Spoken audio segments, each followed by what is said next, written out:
ನಮಸ್ಕಾರ. ಮಂಗಳೂರು ಮಿರರ್ ಸುದ್ದಿ ಸಂಚಯಕ್ಕೆ ಸ್ವಾಗತ. ನಾನು ಕೀರ್ತಿಪುರ.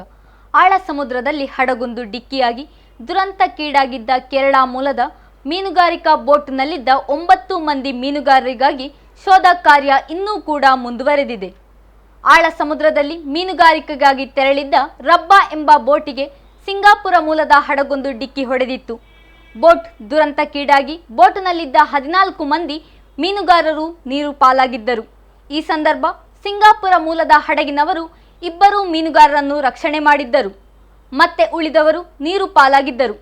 ಇದೀಗ ಕರಾವಳಿಯ ಕಾವಲು ಪೊಲೀಸ್ ಪಡೆ, ಕಾರವಾರ ನೌಕಾನೆಲೆ ಹಡಗು ಮತ್ತು ಹೆಲಿಕಾಪ್ಟರ್ ಮೂಲಕ ಶೋಧ ಕಾರ್ಯ ನಡೆಸಲಾಗುತ್ತಿದ್ದು, ವಿಶೇಷವಾಗಿ ಕೇರಳದಿಂದ ಬಂದ 4 ಬೋಟುಗಳು ಮತ್ತು ಮಂಗಳೂರಿನ ಮೀನುಗಾರಿಕಾ ಬೋಟುಗಳು ಕೂಡ ಶೋಧ ಮಾಡಿದೆ.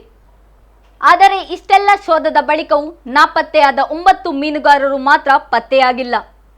ಕರಾವಳಿಯ ಕಾವಲು ಪೊಲೀಸ್ ಪಡೆಯ ಮಾಹಿತಿಯಂತೆ ಈಗಾಗಲೇ ಮುಳುಗು ತಜ್ಞರ ಮೂಲಕ ದುರಂತಕ್ಕೀಡಾಗಿದ್ದ ಬೋಟ್ನ ಕ್ಯಾಬಿನ್ ಒಳಭಾಗಕ್ಕೂ ಹೋಗಿ ನೋಡಿಕೊಂಡು ಬರಲಾಗಿದೆ.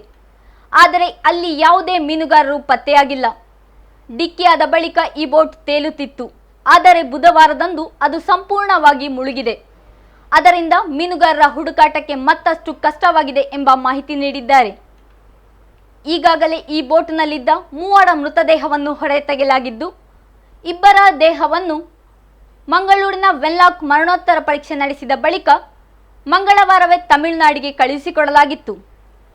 ಆದರೆ ಮತ್ತೊಂದು ಮೃತದೇಹವನ್ನು ಬುಧವಾರ ಬೆಂಗಳೂರು ಮೂಲಕ ಪಶ್ಚಿಮ ಬಂಗಾಳಕ್ಕೆ ಕಳುಹಿಸಿಕೊಡಲಾಗಿದೆ.